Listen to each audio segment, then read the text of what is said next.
Olá, sejam bem-vindos à Nova Economia, Economia do Bem. Hoje nós vamos fazer a análise da moeda Compound, ou melhor, do projeto Compound de DeFi. Vamos adotar esse estilo um pouco diferente das nossas análises. Vamos começar a fazer algumas análises em tempo real aí para que as pessoas possam participar. Hoje está aqui presente o Bruno. O Bruno é um dos gestores de investimento do Bybank, ele faz parte do comitê de investimentos, ele está por dentro aí das operações estruturadas e a gente passou o dia estudando o projeto Compound e vai trazer aqui essa análise para vocês. Se esse modelo funcionar, se vocês acharem bacana, depois ele vai ser repetido. A gente faz mais lives desse jeito. E se você está chegando aqui depois desse vídeo já está sendo gravado, os recados de sempre, deixa seu joinha, compartilha o vídeo. Se você está chegando pela playlist do Economia do Bem da 98 Live, vai para o canal do Bybank falando de investimentos. Lá tem sempre conteúdo exclusivo para você. Inclusive, as lives são transmitidas lá e os vídeos saem primeiro no canal do Bybank, antes do canal da 98. Bruno, vamos lá então. Você, assim como eu, passou o dia estudando um pouco sobre esse projeto de DeFi aí, sobre a Compound. Ele é um projeto que ele é um pouco diferente, né? O token dele tem uma aplicação um pouco diferente. Quais foram as suas primeiras impressões aí? O que você achou de cara dessa criptomoeda? Quais são as suas primeiras observações? Então, primeiro dar boa noite aí pro pessoal, né? Pessoal, boa noite, é um prazer aí estar participando. Vou ver se eu começo a participar mais aí para trazer conteúdo para vocês. Bom, primeira coisa, né, o que a gente já vem, o Theo já defendido aí bastante, que DeFi, a gente acredita que é a próxima revolução que vai ter no mundo das criptomoedas, né? E entrando mais a fundo nesse projeto, né, hoje eu fiquei estudando mais a parte de negócio dele, a gente ainda não chegou a estudar a parte de código, especificamente, né, e sim o white paper, a parte do negócio. Eu achei que é uma excelente aplicação de DeFi, né? Porque o projeto se propõe é a ser um canal de empréstimo, né? E que você pode tanto depositar as suas criptomoedas que estão paradas para ganhar um rendimento, quanto para receber, alugar essas criptomoedas que você está precisando. É mais ou menos parecido ali com o que tem dentro da Binance ali de margin trading, né, que você acaba depositando ali um USDT ou uma outra criptomoeda e usa ela como margem para poder fazer as suas operações, mas é interessante porque é 100% descentralizada, né, que é o objetivo do DeFi. Ela é um protocolo que utiliza... Aí eu já estou entrando demais, né, então vou deixar você puxar aí o assunto para também não tomar a live todo dia explicando, né? Mas é isso mesmo, Bruno. Assim, a Compound ela começou como uma startup de São Francisco, era um projeto centralizado no começo. E assim, explicando rapidamente como é que funciona, é um pouco complexo, tá, gente? Assim, primeiro até interessante falar para o pessoal que existem alguma disputa aí. Do meu último vídeo que eu fiz de DeFi, eu falei que o MakerDAO era o maior projeto de DeFi, e pelo site DeFi Pulse, o maior projeto de DeFi hoje é o Compound. Mas o CoinMarketCap, que é o principal ranking de criptomoedas, continua listando o Maker à frente do Compound. E, assim, o Compound, ele é um projeto que se presta, inclusive, ele é um complemento ao projeto MakerDAI, né? Ele não é um projeto que exclui. Funciona basicamente o seguinte, ele é uma rede de empréstimos que funciona descentralizado. Quando você deposita, ou quando você acessa o site Compound, a parte de aplicativo deles, você consegue colocar criptomoedas que você tenha, mesmo o seu esquema de wallet, e deixar essas criptomoedas com algum tipo de rentabilidade, principalmente as stablecoins.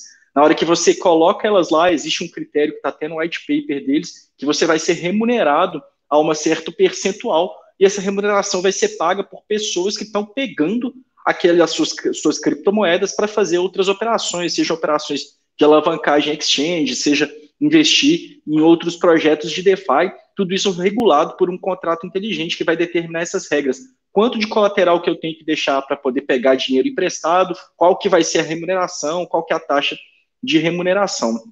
Agora, Bruno, eu não sei quais são as suas primeiras observações. Eu achei o conceito muito interessante. Eu continuo achando que DeFi é um projeto paralelo que está acontecendo no mercado financeiro, mas assim, ele ainda está muito incipiente, na minha opinião, né? Eu não sei o que você achou, se a gente já está maduro? Qual que foi a sua impressão? Ele está no começo, não está no começo? O que você viu disso aí? Eu acho que é o seguinte, o projeto de DeFi, eles têm uma dificuldade técnica, né, e de negócio que é muito grande, né, porque a proposta é fazer um sistema financeiro descentralizado, então, assim, já expande o conceito da criptomoeda, que é só uma moeda, uma forma de troca, né, ou algumas até têm alguma utilidade, mas ele tira a questão de ter a utilização de blockchain só para fazer transações de moedas e passa a ser um sistema que substitui um terceiro de confiança em alguma outra utilidade do banco. Então, citando o próprio exemplo do Compound, né? O Bitcoin, ele é um sistema de transação, né, de pagamento. A gente consegue fazer a transação como se fosse o TED do sistema bancário e consegue garantir ali que cada carteira tem um saldo. Agora, o Compound, ele expande essa utilização para o nível de empréstimo, que é uma coisa que não tem isso nativo no Bitcoin, né, dentro do protocolo do Bitcoin, então é isso que ele se propõe. Então, realmente, o que o Theo falou é verdade, a gente tem uma série de desafios de negócio e técnicos, porque a gente está entrando cada vez mais em outras áreas que o terceiro de confiança, né, ou o banco era responsável, e fazendo com que isso tudo rode sozinho e descentralizado, através dos contratos inteligentes, né? O Theo, aí fica o convite, ele já fez um vídeo explicando aí o conceito de contratos inteligentes. Quem não assistiu, pode dar uma pausa aí, talvez na live, né? E ir lá, porque esse contrato ele esse conceito é muito importante para entender como que funciona o DeFi. Assiste também os vídeos básicos aí sobre DeFi. E aí a dificuldade está exatamente nisso. A gente está, então, pegando mais uma camada de serviço que um terceiro de confiança fazia e trazendo para o mundo descentralizado das criptomoedas. Assim, realmente, uma série de dificuldades, mas pelo que eu estava vendo hoje sobre o Compound, a gente vai entrar mais a fundo nos detalhes do projeto, ele parece realmente um projeto maduro e que resolve esse problema aí, um problema que já foi resolvido, né, em teoria pela Binance, só que o porquê que o Compound é legal e é diferente, e é DeFi e a Binance não é? Que a Binance, o terceiro de confiança é a Binance. No DeFi não existe uma empresa por trás que garante, né? Então é isso, por isso que é um projeto distribuído de DeFi, né?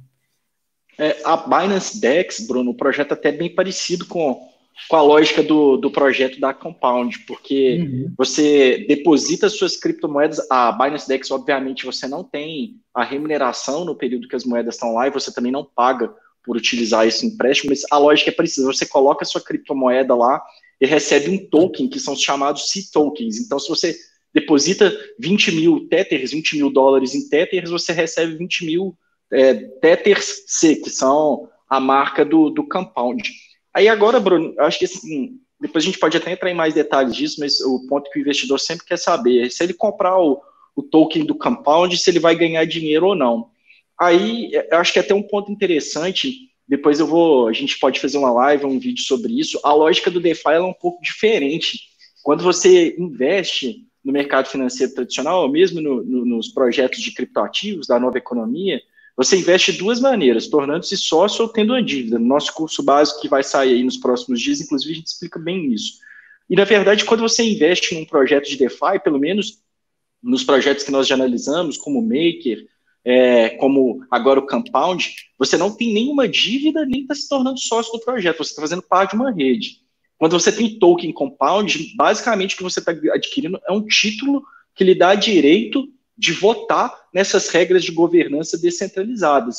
E por isso, aí, eu particularmente não consegui achar nenhum motivo de geração de valor, escassez, nada que não fosse especulação para que objetivasse alguém comprar o token Compound. Não sei o que você achou disso aí.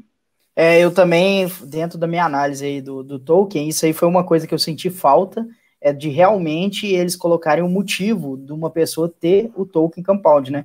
Porque qualquer pessoa pode entrar lá dentro do aplicativo deles, colocar lá Ethereum, colocar qualquer outra moeda que eles aceitam de colateral, realizar o empréstimo dessa moeda e receber, então, a renda mensal, e fazer o empréstimo, né, de outra criptomoeda. Não necessariamente você precisa do Compound para poder transacionar dentro da plataforma, né?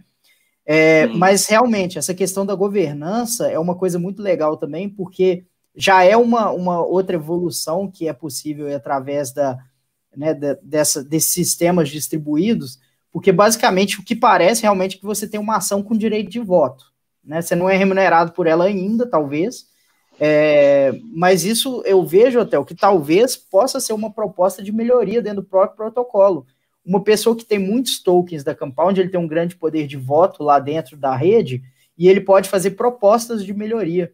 E talvez se eles propuserem alguma coisa de modificar o smart contract, para que parte ali, então, do aluguel pago pelo que a pessoa ali empresta da Compound fique como corretagem e isso depois seja distribuído pelos tokens, eu acho que seria uma ótima proposta que geraria valor realmente para os holders, né, desse token.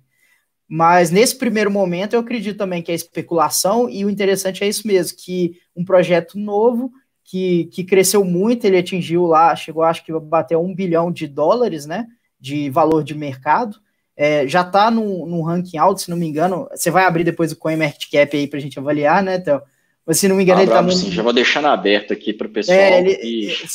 Se não me engano ele já está no número 29, o que é um valor relevante, né, de mercado de criptomoeda, mas o token desde a sua alta ele já vem caindo, talvez muito por conta disso, foi um buzz, né, que aconteceu lá no começo do projeto, e realmente o projeto é muito interessante, mas ele tem que trazer aí benefícios para os holders, né, não só o voto. E assim, só para não ficar uma coisa tão subjetiva, né, o que um cara que é holder de Compound pode votar? Ele pode votar, por exemplo, a quantidade de colateral que é necessário ter de uma moeda para pegar outra. Então, por exemplo, se eu quero votar quanto de Ethereum é necessário para pegar o USDT. Então, eles podem fazer uma proposta, por exemplo, de você tem que ter pelo menos 70% do valor de Ethereum para pegar 100% de USDT. Então, isso é proposto pelos holders e é votado por eles, essas propostas. Então, só para tirar um pouco da subjetividade aí, né, do que a gente está falando sobre votação. Ô, Bruno, e eu até, depois vou compartilhar a tela, eu fiz uma borrada aqui na live, mas eu achei engraçado você ter falado esses pontos aí de como que os detentores do token Compound podem influenciar depois na futura remuneração. Eu li muito ontem sobre a Compound, li hoje cedo e eu passei o dia, cara, quebrando a cabeça, por que eu vou comprar essa moeda, para que eu vou investir, para trazer para os nossos espectadores aqui. Então tá aí, eu acho interessantíssimo isso que o Bruno falou, de fato. Como é um sistema de governança descentralizado, depois lá no futuro você pode criar alguma regra que propõe essa remuneração. Inclusive, a Compound, quando ela foi inicialmente seu ICO, foi justamente para poder financiar a startup que está por trás desse projeto. Eu imagino que então um dia faça bastante sentido isso aí que você falou, essa proposta de a rede daqui a pouco definir uma remuneração da corretagem entre esses empréstimos. E até uma lógica mais justa, né?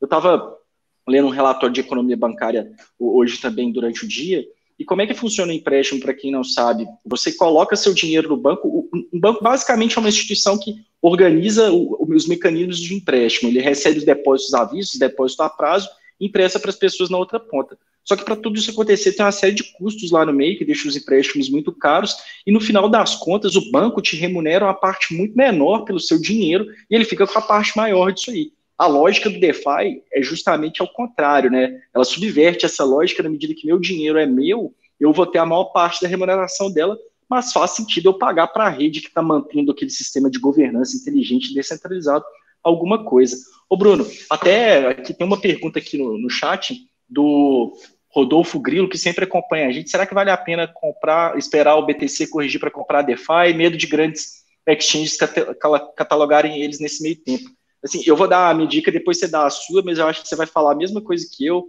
Rodolfo, estratégia de investimento, cara, não tem muito segredo. Se você acredita no token, no ativo em longo prazo, o que você tem que fazer é simplesmente fazer compras parciais ao longo da história. Vai comprando um pouquinho daquele dinheiro que você separou para investir em DeFi, vai fazendo aportes recorrentes e parciais, você vai ter a garantia de pegar o preço médio e sair aí com um bom resultado. Não sei se você tem algo a acrescentar nisso aí, Bruno.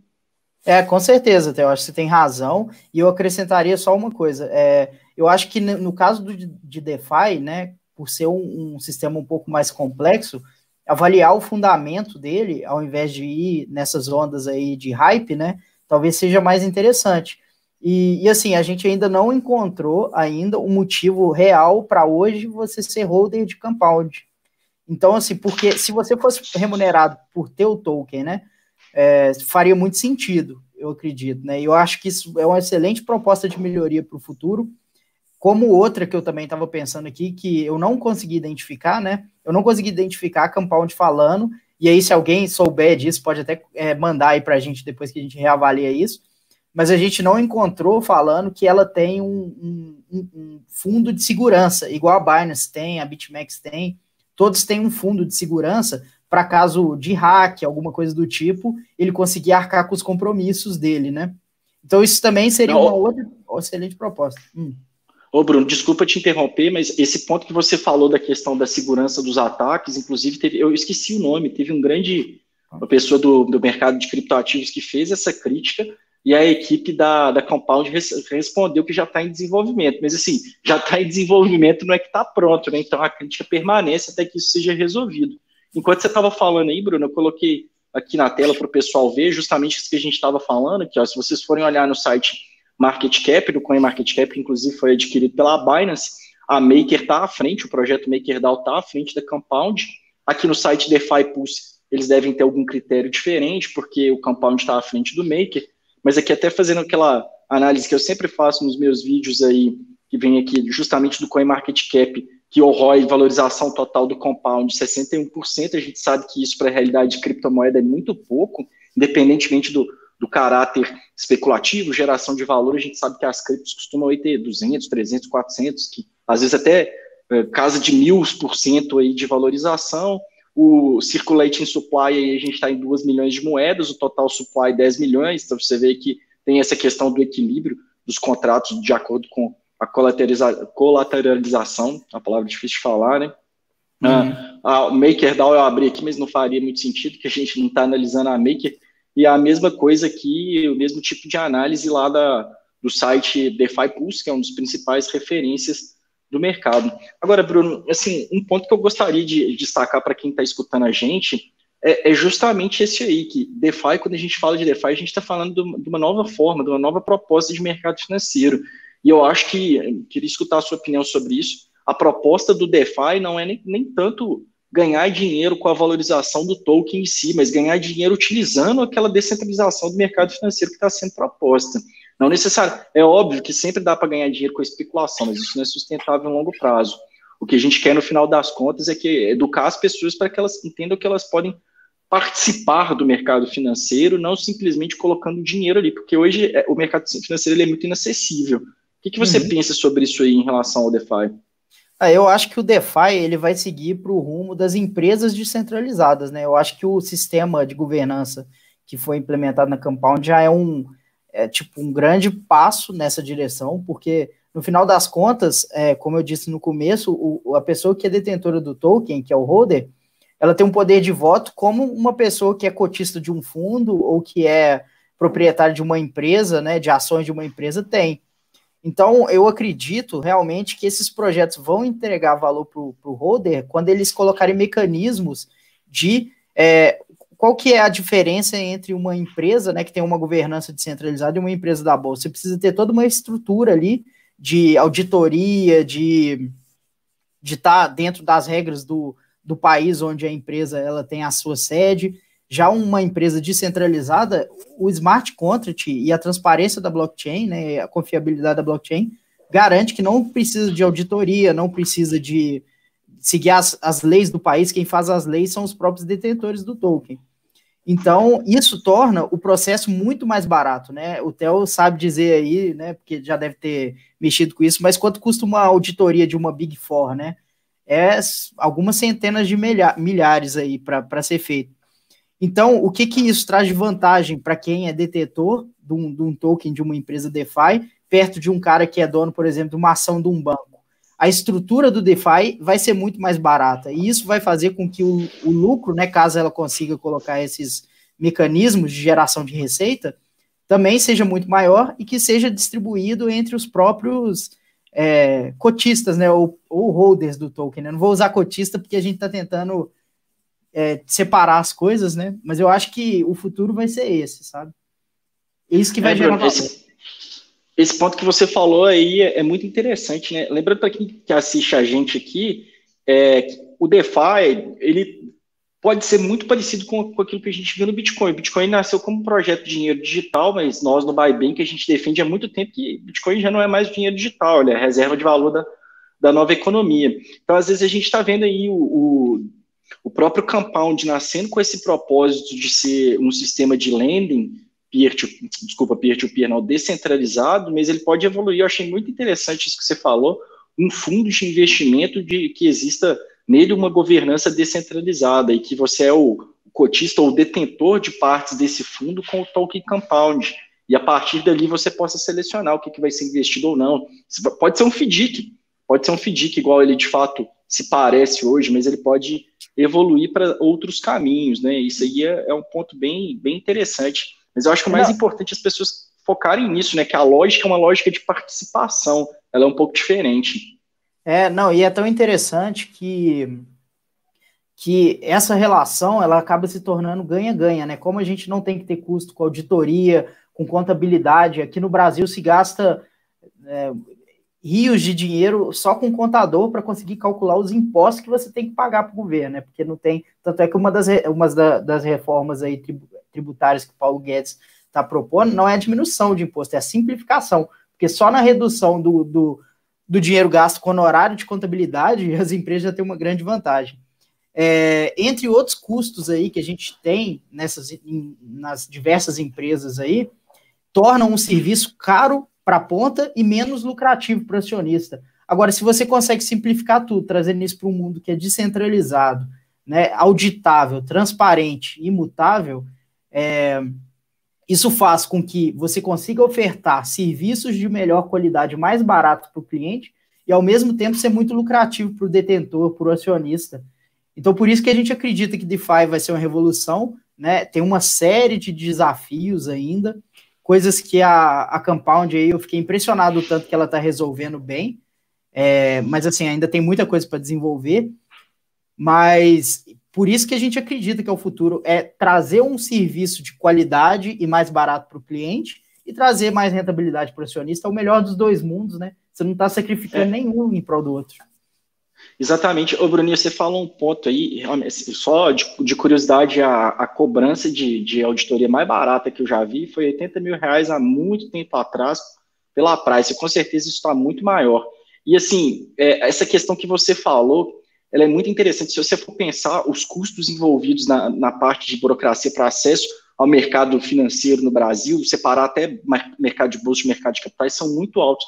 Para vocês terem uma ideia, para você lançar algum tipo de instrumento de dívida ou de captação no mercado de capitais que é muito abaixo das exigências para você ser listado na B3, a gente está falando aí que seu projeto tem que girar em torno de R$400 milhões para valer a pena todos os custos que você vai ter. É CETIPA, é auditoria, é custódia, é muito caro.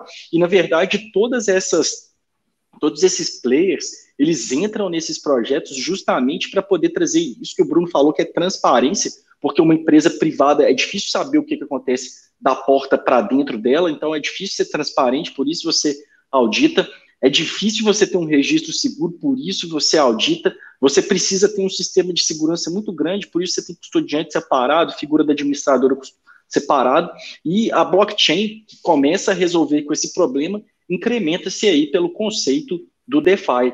E, ô Bruno, você consegue aí na sua cabeça, se você fosse, eu vou te colocar numa cilada, se você tivesse aí um dinheiro para investir, só pudesse escolher Compound ou MakerDAO, onde que você colocaria seu dinheiro? Só para lembrar para o pessoal, quem não assistiu o vídeo da MakerDAO está aqui no canal.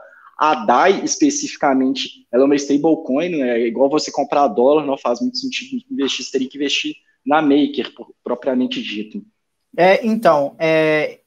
Eu acredito que eu aguardaria a questão, essas melhorias aí que a Compound provavelmente vai trazer para investir nela, mas por que eu acho que talvez, depende do objetivo da pessoa. Se é uma pessoa que quer ter um perfil mais holder, mais a longo prazo, iria nela. Porque o MakerDAO, eu acredito que o funcionamento da Maker, né, que é a moeda responsável pela estabilização do preço da DAI, ela tem uma lógica de mercado de funcionamento. Não necessariamente ela vai trazer lucro, ou ela pode implementar aí algum artifício, né, que vai dividir o lucro da DAI ou coisa do tipo.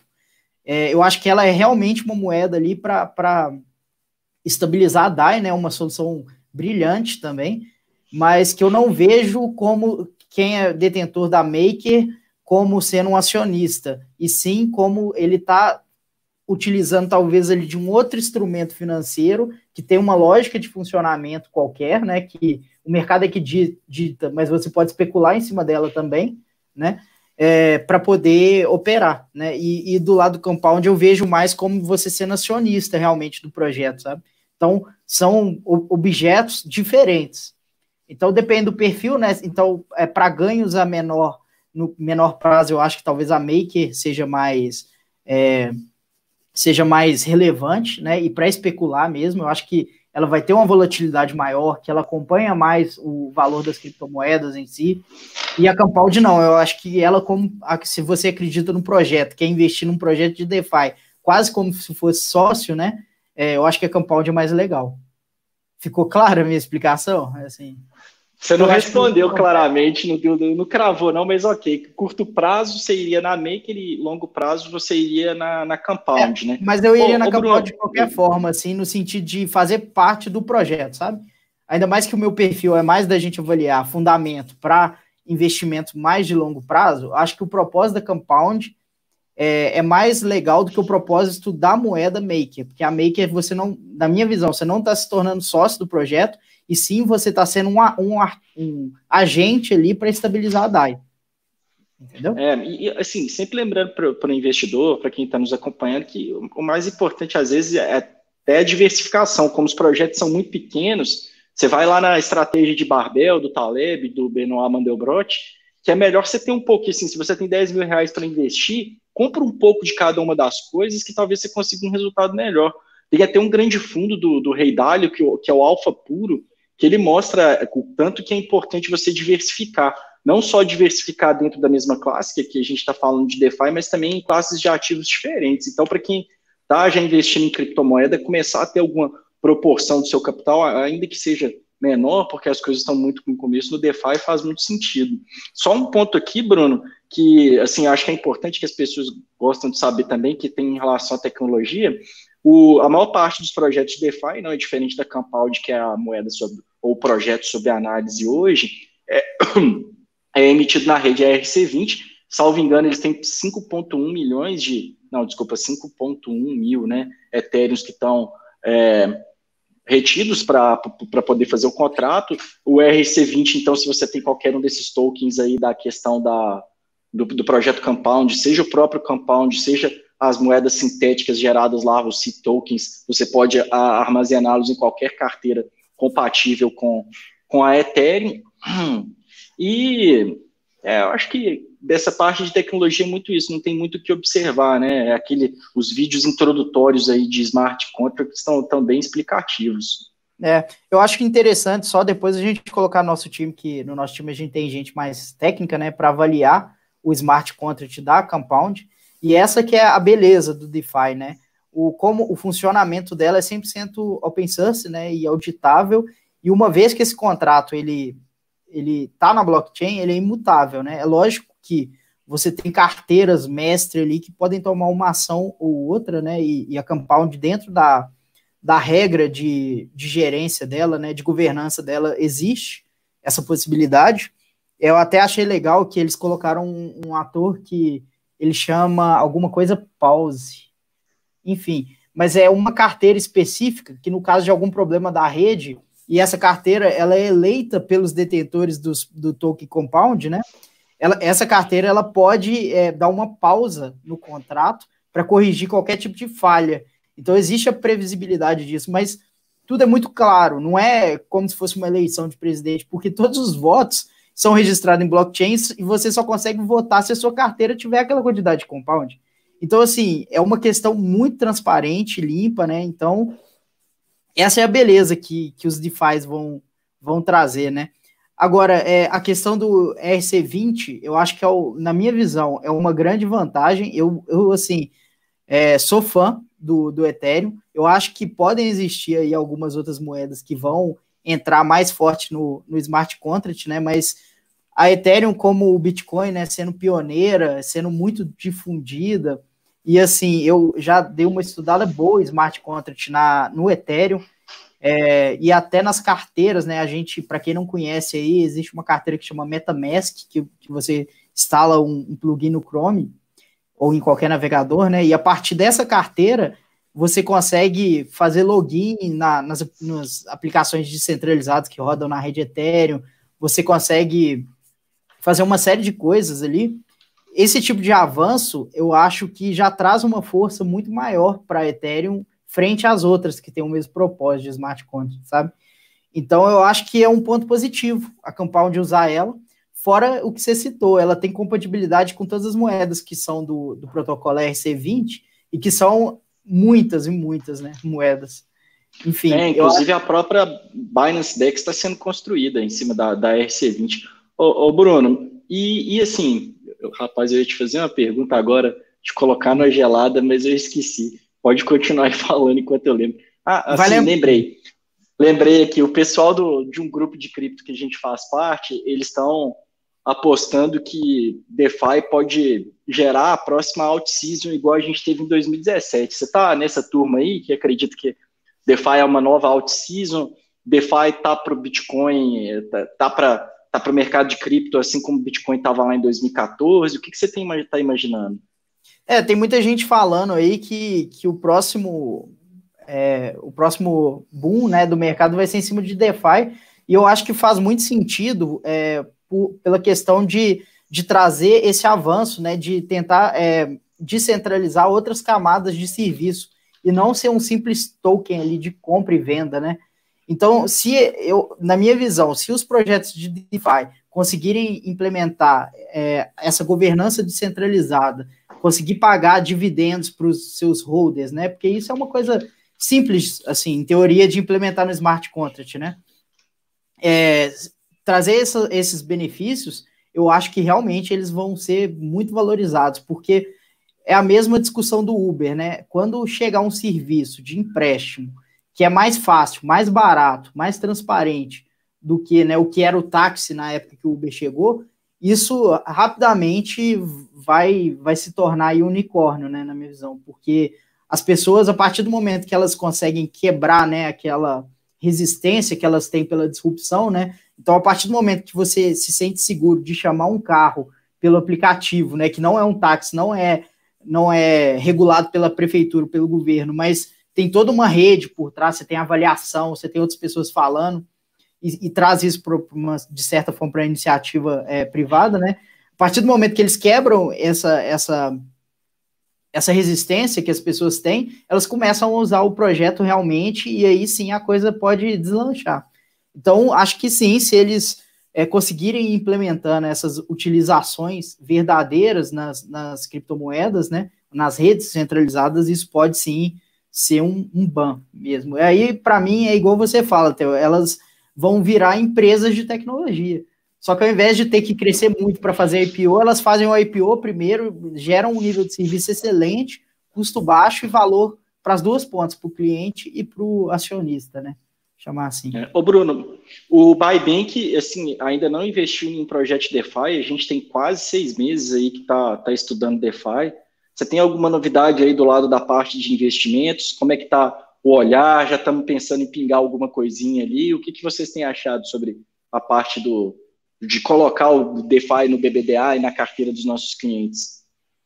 Realmente a gente está acompanhando aí para poder fazer a entrada numa hora boa, porque assim, até respondendo a pergunta aí do nosso ouvinte aí que fez mais cedo, esperar o Bitcoin subir ou descer para projeto de DeFi, né? A gente costuma comparar que investir em diversas criptomoedas é bom, só que às vezes, ou igual eu fiz um estudo em 2017, 2018, a correlação entre elas era muito forte. Então, quando o Bitcoin subia, as outras moedas subiam mais, mas também subiam. Quando o Bitcoin caía, as outras criptomoedas caíam mais ou menos, mas também caíam. Então, isso para diversificação de investimento não é bom, né? Porque você ter ativos correlacionados é a mesma coisa de você comprar 2 apartamentos no mesmo prédio e querer que eles valorizem de forma diferente, entendeu? Vai abrir um super restaurante do lado, ele vai valorizar, e vai ter um aterro sanitário do lado, ele vai desvalorizar. Não faz sentido para diversificação, para redução de risco. Ô, Bruno, só te interrompendo, desculpa, é só porque a tese de fundamento, de fundação do Alfa Puro do Rei Dalio foi justamente que ele observou que qualquer classe de ativo que seja, se pegar mercado de ações, dentro da classe de ações, durante mais de 60% do tempo, todos aqueles ativos daquela classe estão correlacionados. E é a mesma coisa que você falou aí, vale para a cripto também. Uhum. Não, pois é, mas a beleza do DeFi é que ela sai do nível de especulação só de criptomoeda, na minha visão, né? Isso tem que se comprovar com o tempo, né? E traz para um outro tipo de especulação. Você não está especulando em cima do valor de cripto, mas você está especulando em cima do valor que o projeto, especificamente lá o Compound, vai gerar. Então isso vai tornar com que a gente tenha mais possibilidade de investir no mercado cripto, né? Ou no mercado descentralizado, na nova economia, de forma que a gente consiga diversificar de melhor forma, porque a gente vai ter ativos mais descorrelacionados. Então, vamos torcer para que o Compound não seja seguidor do Bitcoin aí, que tudo bem, ele pode valorizar um pouquinho quando o Bitcoin valoriza também, ou desvalorizar um pouquinho, mas ele pode ter os pumps dele sozinho e os dumps dele também, né? Frente ao que as pessoas estão avaliando das entregas do projeto mesmo, né? E do quanto que as pessoas estão utilizando, o tanto que as pessoas estão emprestando, e por aí vai. Então, eu não preocuparia com o Bitcoin em si, né, para poder fazer investimento em DeFi. Eu acho que a questão de fundamentos é isso que a gente já falou. A partir do momento que eles conseguirem criar mecanismos de cada vez mais gerar valor para os dois lados, o detentor do token e o cliente, aí esse projeto tem tudo para continuar. E até chamar um ponto interessante aqui, Theo, que é um grande desafio, talvez seja legal a gente falar, um dos maiores desafios de DeFi é uma coisa que eles chamam de oráculo, né? Que é uma parte do sistema, uma parte ali do smart contract. E por que eles chamam de oráculo? Porque ele tem que olhar para o mercado para tomar decisões. Então, dentro do Compound, para saber quanto de Ethereum você precisa ter para pegar $10.000 USDT de empréstimo, ele precisa de ter um oráculo que vai olhar para cada exchange e saber o preço do Ethereum e calcular quanto que você pode pegar.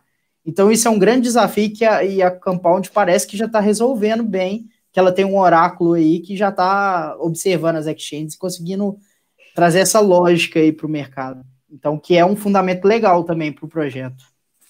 O Bruno, o Rodolfo está perguntando aqui qual que é o top 5 de projeto DeFi que vocês estão de olho.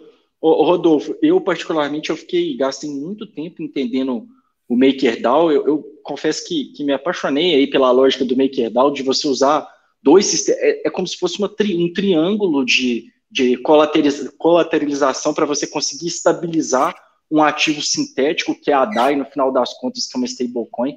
Comecei a olhar para Compound nos últimos dias aí para poder estudar, e o próximo que eu vou analisar realmente vou seguir a ordem lá do DeFi Pulse, analisar os Synthetics. Não analisei nada além disso, só o conceito de DeFi eu gosto muito.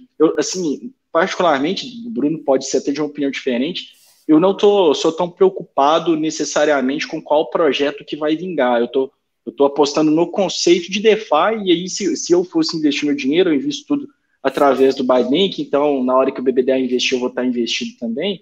Mas se eu fosse investidor individual, eu ia pegar uma parte do meu dinheiro para criptomoeda e tentar espalhar ali dentro das 10 principais projetos. Hoje eu sou entusiasta do conceito, a que eu mais gosto é o projeto MakerDAO, mas ainda não analisei 5 para poder te responder. Uhum. E Rodolfo, complementando aí, né, a posição do Theo, uma coisa que a gente está fazendo, nosso corpo técnico de avaliação de investimento são também pessoas técnicas e conseguem avaliar até o próprio código do contrato, porque a gente acredita que isso é essencial, né?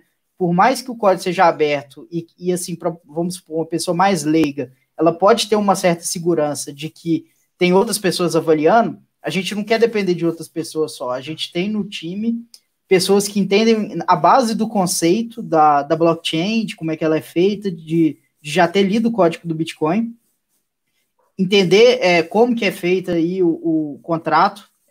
Eu mesmo já estudei como é que, e sei escrever assim, alguns contratos dentro da rede Ethereum, porque é isso, como é que você vai investir numa empresa, a primeira coisa que você tem que fazer é ler o contrato, né? E é isso que o nosso time está fazendo. Então, acho que aí, em breve, a gente, além de trazer as nossas opiniões fundamentalistas com base no white paper do projeto, a gente pode também, talvez até dar uma resumida de uma forma que realmente a pessoa consiga ler, uma pessoa que não sabe de programação consiga ler o contrato inteligente, né? A gente pode tentar traduzir ele, para que ela realmente tenha uma noção de qual que é a lógica por trás, porque projetos de DeFi nada mais são do que um contrato inteligente que tem uma série de regras e que essas regras terão que ser seguidas na risca, porque quem executa é um computador, não existe a corrupção de uma pessoa ali, né, que uma pessoa, a gente sabe, se você for tentar tirar a carteira de motorista e não conseguir passar, no final das contas é uma pessoa que vai te avaliar e te aprovar, e essa pessoa, ela pode ser comprada. Desculpa aí, pessoal que tira carteira, avaliadores, né, mas foi o exemplo que me veio na cabeça. Eles vendem relógio, já ouvi falar dessa história. Pois é. E aqui não, aqui quando a gente tem o contrato inteligente, ele tem que ter as regras rígidas e os desenvolvedores, eles têm um grande desafio que eles têm que tentar prever todo tipo de utilização ou de artimanha que possui ali dentro do contrato para que ele não seja quebrado, né? Então, assim, isso faz com que a gente consiga avaliar se realmente um projeto de DeFi pode entregar o que ele promete de forma muito simples. Assim, simples não, né? Mas é clara, porque a gente consegue ler o contrato e falar, realmente, esse contrato faz isso, isso e aquilo. Então, se eu botar o dinheiro aqui, vai acontecer isso, aquilo e aquilo outro. E assim, trazendo até umas curiosidades aí sobre smart contracts, que eu não sei se o Theo chegou a falar, mas os smart contracts dentro da rede Ethereum, eles são como se fosse um usuário que tem carteira. O próprio smart contract pode ter saldo de criptomoeda, qualquer criptomoeda dentro da rede RC20, ele pode dar troco, por exemplo, se um smart contract de bilhete de loteria, se ele está programado para o bilhete de loteria custar R$10 e você mandar 20, 50, 10 Ethereums lá para o contrato, ele pode te devolver o restante, ele vai te cobrar o quanto que ele foi programado para cobrar e te devolver o troco, entendeu? Ele pode ficar com aquele saldo. E no próprio contrato inteligente tem uma coisa muito interessante, que é o seguinte: dentro do contrato inteligente você pode declarar uma função que mata o contrato, ou seja, existe uma carteira que fez o deploy, provavelmente, ela vai conseguir matar o contrato se ela quiser. Só que a regra do que acontece com o fundo que está dentro daquele smart contract, ela tem que ser definida lá dentro da função de matar. Então, só uma forma de mostrar na prática como é que a gente pode avaliar uma DeFi, né? Se no contrato da Compound estiver falando assim, o dono da carteira, né, o cara que fez o deploy, porque alguém tem que ter feito o deploy daquele contrato, que provavelmente foi a pessoa que desenvolveu o projeto. Se lá tiver uma função no contrato, que quando ele mata o contrato, ele recebe todo o saldo daquele contrato das pessoas, isso já é um grande alerta vermelho para a gente, né? Então, assim, como as regras são fáceis de ser auditáveis, é esse trabalho que a gente quer fazer com bastante preciosismo, e eu acho, até o que fica a dica, eu acho que é uma coisa assim, inovadora, que eu acho que eu nunca vi alguém traduzindo realmente o contrato, o smart contract, para a nossa linguagem. Porque ali, tem as regras, as regras estão lá. É mais ou menos o que a gente fez ali com o termo de uso do Buybank, né? Porque advogado é foda também, coloca lá aquele tanto de palavra bonita e no final das contas a gente consegue traduzir uma frase. Então eu acho que é muito interessante a gente fazer isso. Pega o contrato lá na linguagem de programação da Ethereum e fala, olha, isso aqui significa que se alguém depositar o dinheiro, vai mandar para tal pessoa. Ponto. Simples. E vai trazer assim, um ótimo insumo para vocês tomarem a decisão na hora de investir em DeFi. Falei demais, Bruno, né? Não, eu acho que ficou muito legal. Assim, só um último ponto do que você falou aí, antes da gente encerrar. É engraçado que, geralmente, o criptomercado ele é muito descorrelacionado do mercado financeiro tradicional e muito correlacionado em si com o Bitcoin. Eu tenho até um vídeo no canal que fala bem sobre isso, mas, ultimamente, pelo menos nos últimos 40 dias, aí, no último mês, a gente viu o Bitcoin bem correlacionado com os outros mercados. E hoje, assim, a gente já...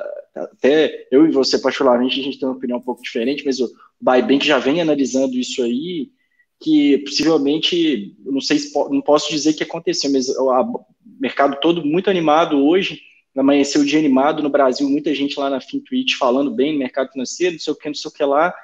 E, para mim, um dos eventos gatilhos foi a questão da OPEP e preço do petróleo, mais uma vez, gerou aí uma reversão na tendência das bolsas mundiais. Inclusive, a gente teve essa reversão. Tem gente defendendo a tese que foi lá do resultado das empresas de tecnologia. Eu tenho mais achado que tem a ver com petróleo. Mas, de qualquer forma, eu gostei muito da análise de fazer isso em conjunto. Eu acho que a gente pode criar o hábito de fazer mais vezes, mais análise assim, inclusive com a participação das pessoas para poder analisar ao vivo, respondendo perguntas. Continuar com o modelo gravado também, que funciona bem. E fica meu convite aí para a gente voltar aqui na quarta-feira para falar da economia tradicional. Beleza, convite aceito. Só para me defender aqui, eu acho que opiniões também divergentes é que fazem o crescimento, né? Com certeza, é por isso que a gente está junto. Enfim, e outra coisa também, é interessante, né, isso que você falou, que o Bitcoin agora ele se correlacionou muito com o SP500, né, o S&P. E é verdade, só que da mesma forma que as criptomoedas, às vezes ficam muito correlacionadas, às vezes menos. Só que eu acho que uma coisa que a gente tem que avaliar, é um indicador que a gente sempre tem que levar em conta, mais fundamentalista, que é o seguinte: elas estão relacionadas por questão de momento ou porque os fundamentos delas são iguais?